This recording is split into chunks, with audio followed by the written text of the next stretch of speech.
essa investigação é emblemática, é necessária, é fundamental. Então, uma CPI feita pela esquerda para perseguir, para tumultuar. O presidente da República, se não deve nada, não tem o que temer. Os casos específicos, todos eles não têm, a meu ver, nenhuma relação com o Distrito Federal. Eu estou argumentando juridicamente, não precisa vir com grosserias, nós estamos... Talvez isso exista no Código do Russo. Destaco aqui o compromisso de eliminar o desmatamento ilegal até 2030.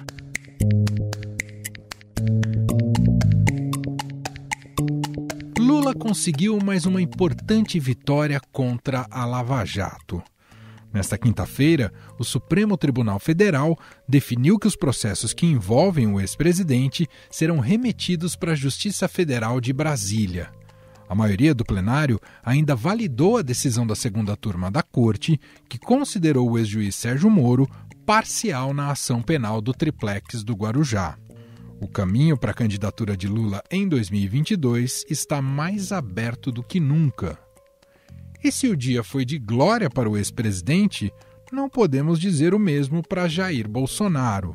Em um palanque internacional, na cúpula do clima, Bolsonaro adotou um tom mais ameno, encheu a bola das políticas ambientais brasileiras e passou o pires, defendendo que outras nações ajudem o Brasil financeiramente para preservar a Amazônia.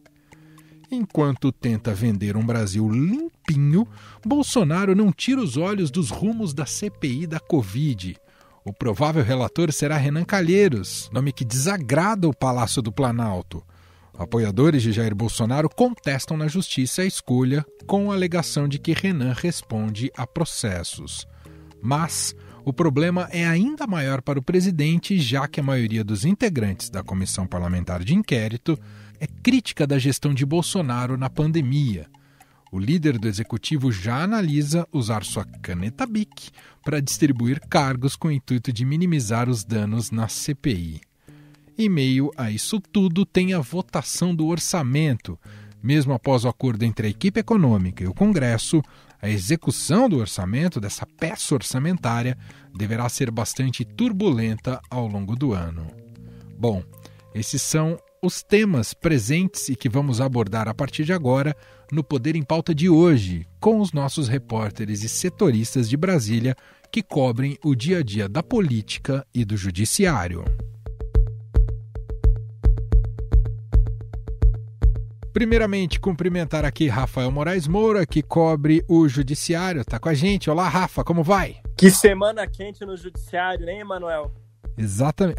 Aliás, eu tô para ver um Poder em Pauta que não teve temas quentes envolvendo você, viu, Rafael Moraes Moura? Mas eu quero dizer o que está mais quente envolvendo o Rafael Moraes Moura neste podcast é a expectativa da nossa audiência em relação às dicas finais dele de filmes, séries, enfim, outras atrações presentes nas plataformas de streaming. Isso aí é o frisson em relação ao Poder em Pauta, viu, senhor Rafa?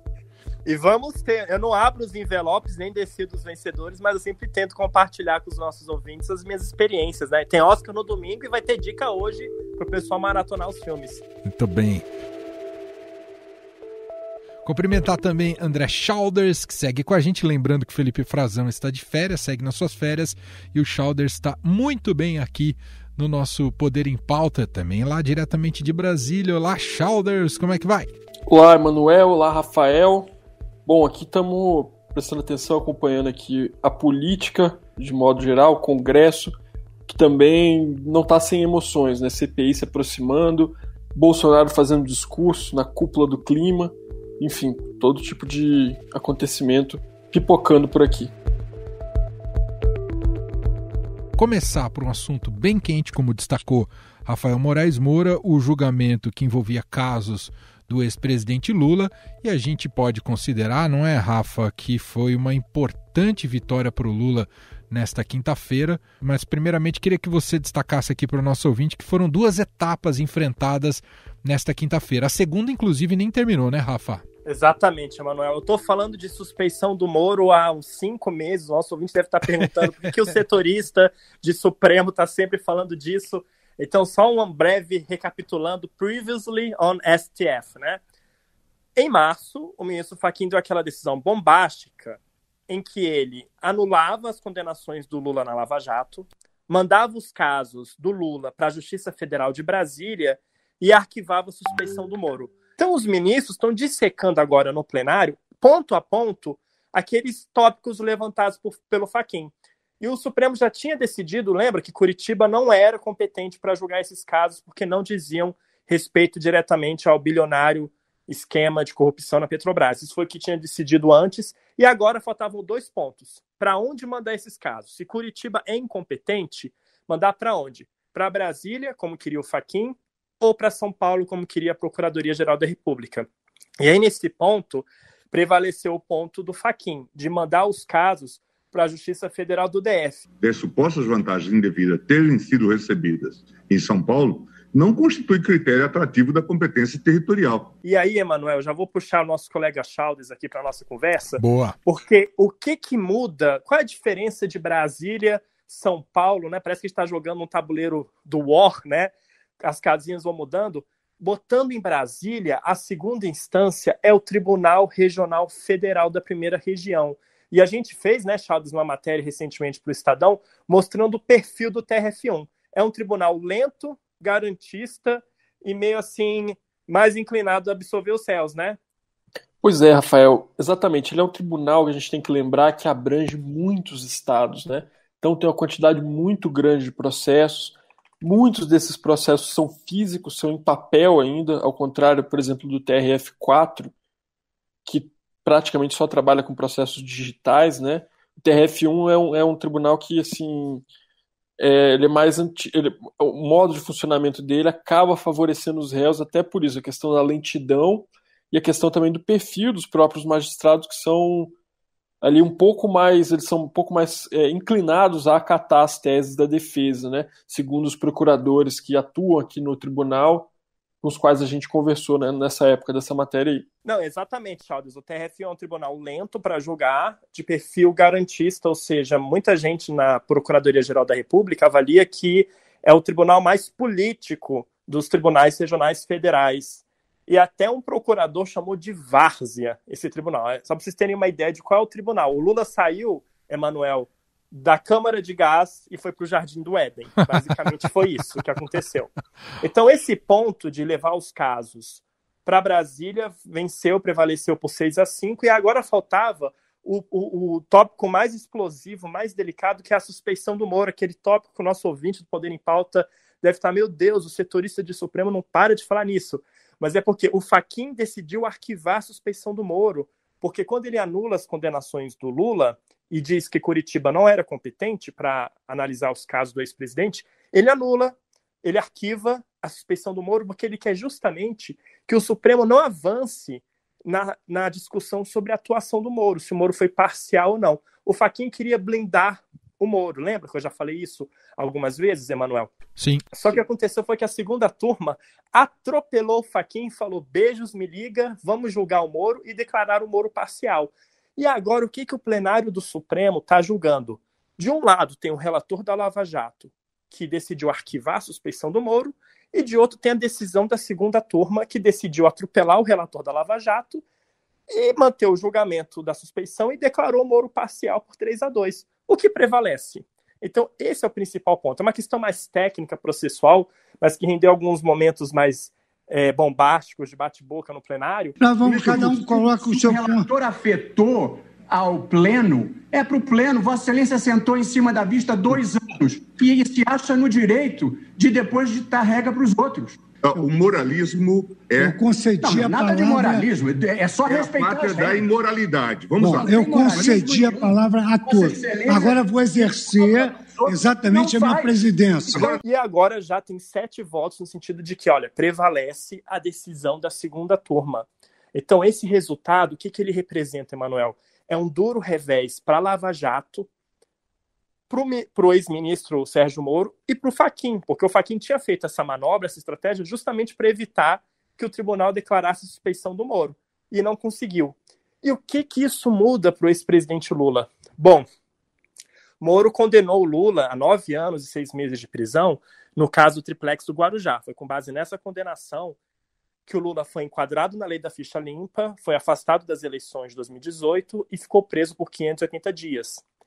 E agora, com Moro sendo declarado parcial, esse processo do triplex foi dinamitado. Nada que o Moro fez vai poder ser reaproveitado. Na decisão do Fachin, aquela que está sendo analisada pelo plenário agora, o Fachin tirava de Curitiba, mandava para Brasília, só que ele falava assim, olha, Brasília, vocês podem confirmar tudo que Curitiba fez, o que aceleraria a tramitação dos processos. Só que com o Moro sendo declarado parcial, é como se tivesse contaminado toda a atuação do Moro no processo triplex e nada pudesse ser reaproveitado. E o Lula quer estender essa parcialidade do Moro para outros processos, como o do sítio de Atibaia, onde a atuação dele foi menor, e para o Instituto Lula. Ou seja, declarar o Moro parcial pode contaminar a Lava Jato, provocar um efeito cascata e fazer vários casos voltarem a estaca zero, quando o que o Fachin queria era justamente preservar tudo que Curitiba fez. Chalders, um pouco já estava colocado e a gente já vinha acompanhando as discussões em torno disso, as repercussões e as mudanças de estratégias com o Lula no páreo no jogo eleitoral. A decisão dessa quinta do Supremo só confirma isso. Mexe em todos os lados do espectro político e partidário brasileiro. Enfim, eu acho que mais do que o que os adversários vão fazer, acho que agora a expectativa, o que o PT e o próprio Lula vão fazer daqui em diante, já que eleitoralmente é muito difícil imaginar que ele vai ficar fora dessa disputa em 22, né, Chalders? Exato, Manuel. Ele já está praticamente consagrado, digamos assim, como candidato em 2022. Embora o PT não fale publicamente até agora, os caras estão reticentes, né? Estavam reticentes ali, falando, não, a gente não sabe ainda, vamos ver e tal. A tendência é que agora o discurso, né, e a prática mude e o Lula passe realmente a, inclusive, circular pelo país aí, já como pré-candidato, e ser tratado como pré-candidato dentro do PT também. Ninguém tem nenhuma dúvida mais nessa altura de que ele vai ser candidato. Inclusive, fora do PT também, os outros políticos já tratam Lula como virtual candidato para 2022. Então, por exemplo, a matéria do nosso colega Daniel Vetterman, essa semana, com o ex-presidente Fernando Collor, né, o senador pelo PROS de Alagoas, dizendo assim, Lula e Bolsonaro, a terceira via vai ser triturada em 2022. A gente não sabe, né? Enfim, não dá para arriscar o que vai acontecer, não sei se eu concordo com essa avaliação do Collor. Mas o fato é que o mundo político está pensando nesses termos já agora.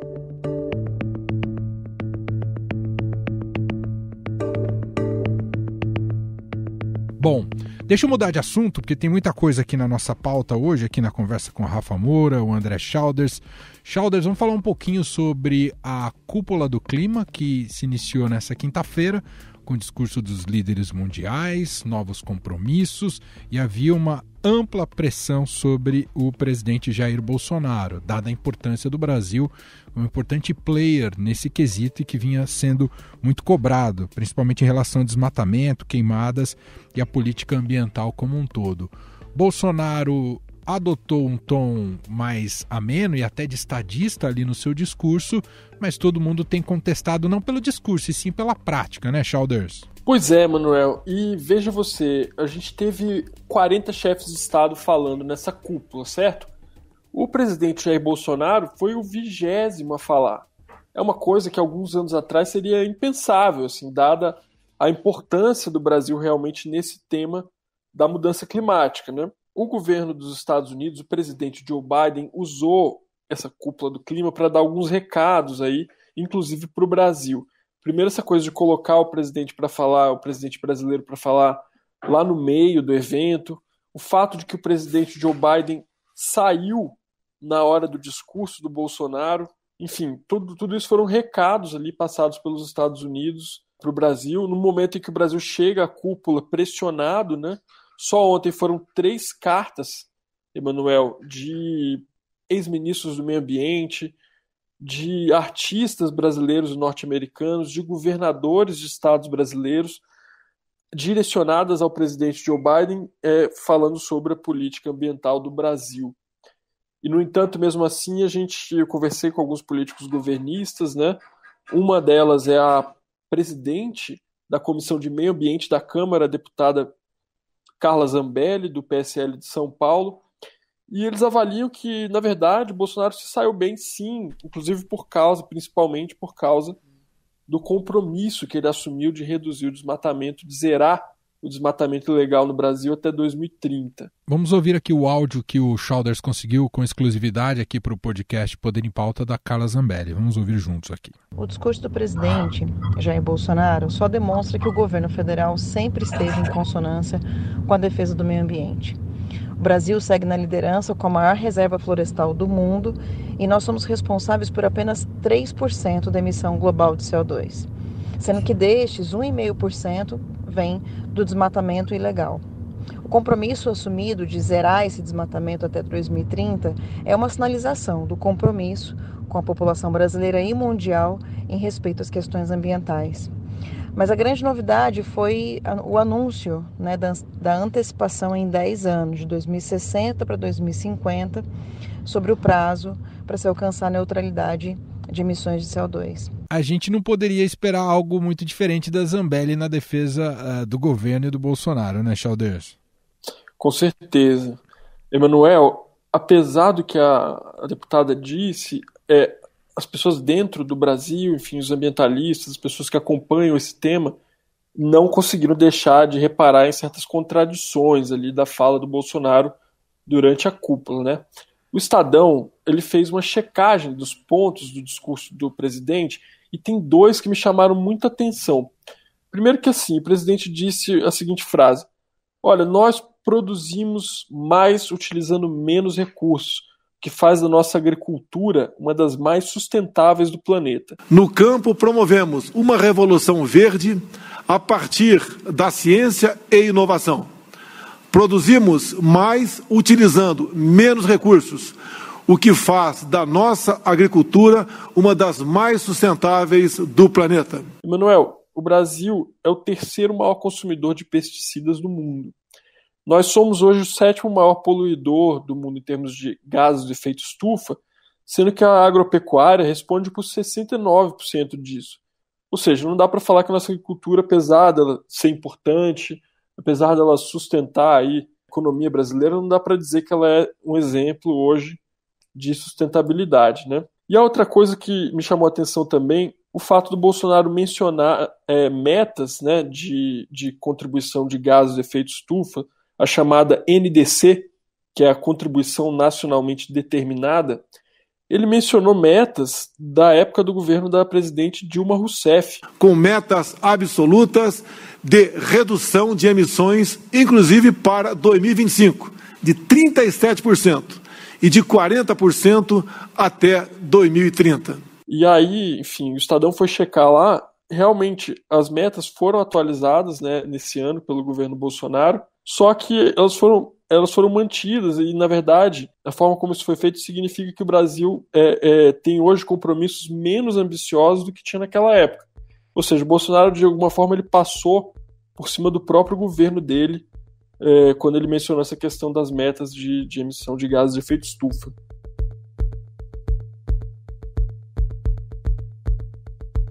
Bom, fechamos assim mais um bloco, mais um tema aqui do nosso Poder em Pauta com Rafael Moraes Moura e André Chalders. E agora vamos olhar um pouco para frente e olhar para a CPI da Covid, que será instalada, deve ser instalada na semana que vem. E, claro, coloca o Palácio do Planalto aí de cabelos em pé, né, em agonia, em profunda agonia, porque, Chalders, a formação dessa CPI não ajuda em nada o Bolsonaro, não é isso, Chalders? Pois é, Manuel.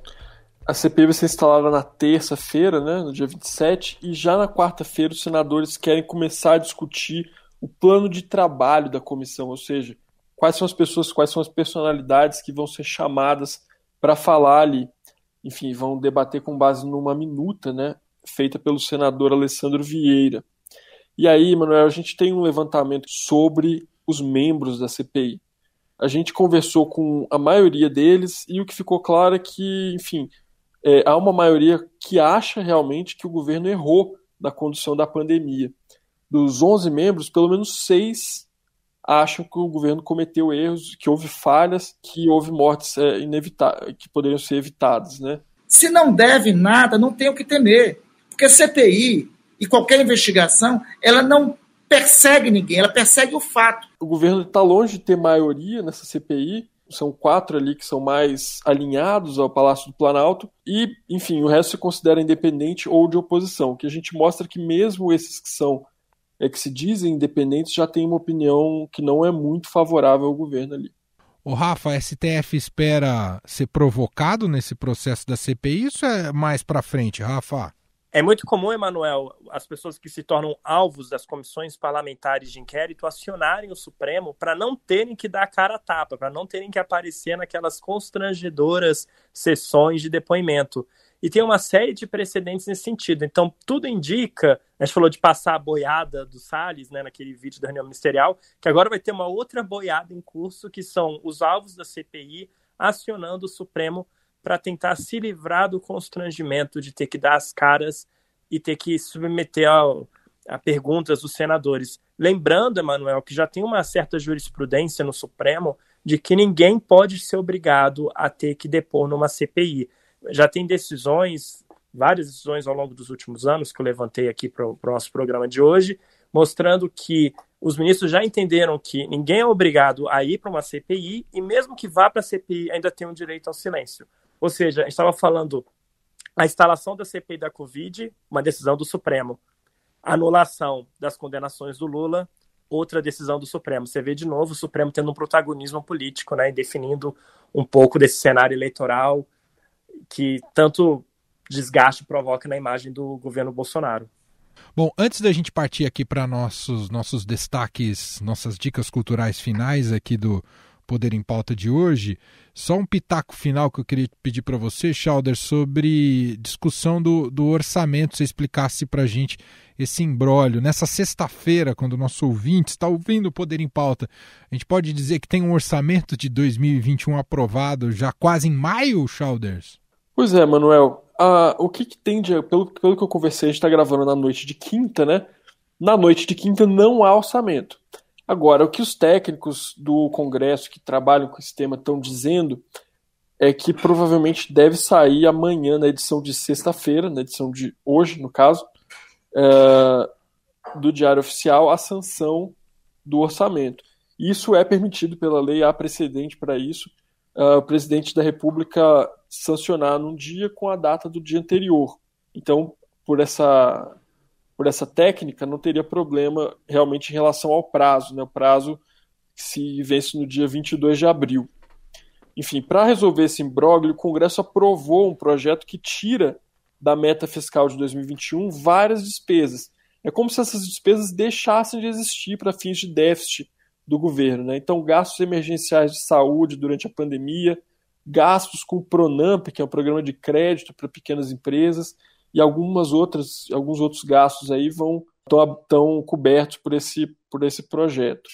Enfim, Bolsonaro vai sancionar o orçamento. Há uma aposta de que ele deve vetar uma parte das chamadas emendas de relator. Enfim, a gente vai saber em breve como ficou isso realmente, né? Assim a gente fecha a parte, digamos, mais árida aqui do nosso Poder em Pauta, com os assuntos que mexem com o poder em Brasília e com o país, evidentemente, no Legislativo, no Judiciário e no Executivo. E a gente tenta dar uma relaxada. É sexta-feira, momento final aqui do programa, e o Rafael Moraes Moura é aguardadíssimo pelos nossos ouvintes. Nas redes sociais só se fala disso, Rafa. Quais são as dicas de hoje, ou a dica de hoje, Rafa? Emanuel, e o pior é que minha dica não é para relaxar. Eu queria agradecer o carinho dos nossos internautas que estão marcando o Poder em Pauta nas redes sociais e compartilhando um pouco as experiências com os filmes e as séries que eu indico. Dessa vez, Emanuel, a gente tem um Oscar no domingo que a gente vai estar acompanhando, eu tuitando loucamente. Eu vou dar a dica, Emanuel, do grande filme do Oscar, a grande joia escondida nessa safra. Muitas vezes a gente fica falando, quais são os filmes a melhor filme, melhor ator, e esquece que na categoria de melhor filme internacional, que pega esse panorama da cinematografia do mundo inteiro, tem muitas obras preciosas. E uma delas é potencialmente explosiva e emocionalmente devastadora. É um filme da Bósnia, o candidato da Bósnia no Oscar, chamado Quo Vadis, Aida. What will happen to us? É um drama, Emanuel, espetacular.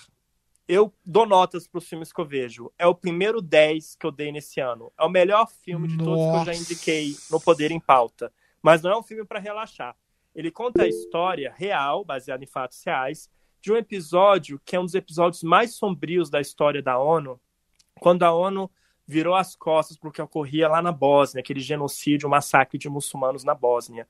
E a diretora Jasmila Zbanic, não sei como fala Bósnia, espero que esteja correto, ela aborda justamente esse episódio. A gente acompanha o Quo Vadis, Aida do filme, Aida é a protagonista. Ela é uma tradutora que trabalha na base da ONU, que participa das negociações de mediação do conflito entre os militares sérvios e a população da Bósnia, e ela vê o desespero, a impotência de não conseguir vencer a burocracia da ONU, a truculência dos sérvios e o destino fatal que vai chegar para ameaçar ela e a família. Nossa. O filme é desesperador, é um thriller, é um filme de manifesto, é um filme político, porque retrata um dos episódios mais sombrios. É até interessante que começa assim, Europa, Bósnia, 95. A gente tem que lembrar que a Bósnia está na Europa e de que 50 anos depois do nazismo a gente teve um novo massacre de pessoas ocorrendo em solo europeu e a comunidade internacional decidiu fechar os olhos. Mas assim, é um filme que vale, claro, pelo peso da história, do resgate,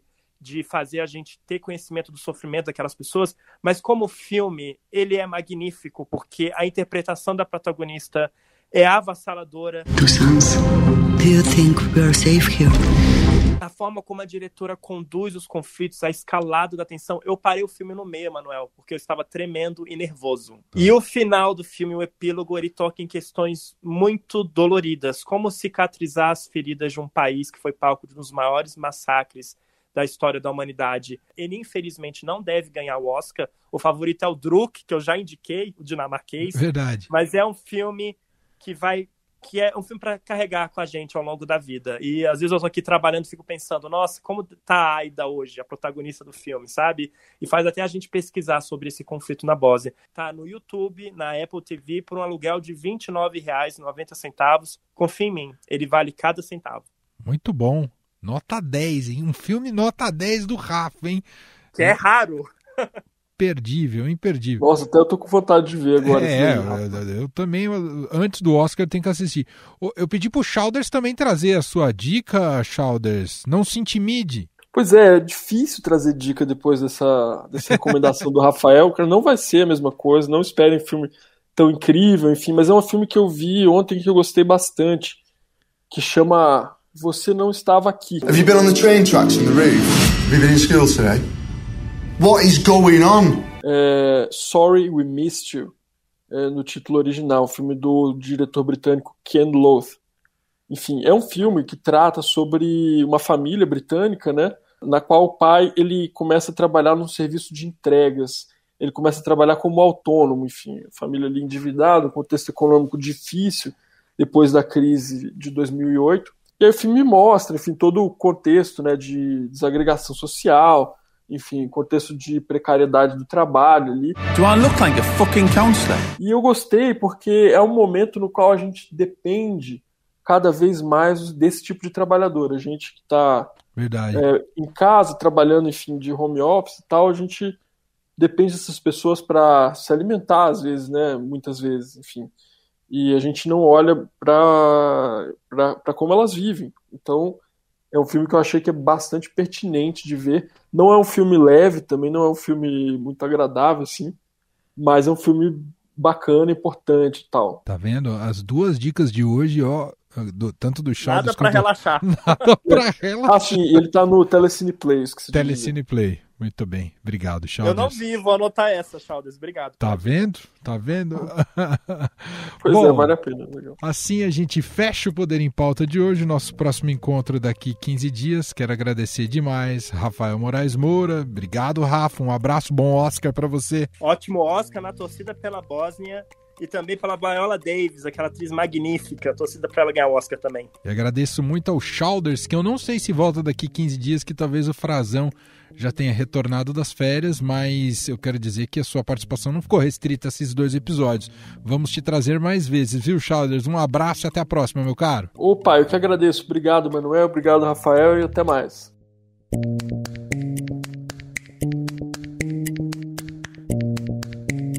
E este foi o Estadão Notícias de hoje, sexta-feira, 23 de abril de 2021. Contou com a apresentação minha, Emanuel Bonfim, produção e edição de Gustavo Lopes. A montagem é de Moacir Biasi. O nosso diretor de jornalismo é João Fábio Caminoto. Escreva pra gente, podcast@estadão.com. Um abraço para você, um excelente fim de semana e até mais. Vivemos em constante transformação e para ajudar as empresas a estarem conectadas com pessoas, nós criamos o Estadão Blue Studio, uma nova operação dedicada para criar soluções publicitárias inovadoras e orientadas à performance. O Estadão Blue Studio entrega projetos customizados, branded content, publicações e uma série de eventos consagrados pelo mercado. Não importa o tamanho do seu desafio, para nós sempre existe uma boa solução. Estadão Blue Studio, conteúdo de alta performance.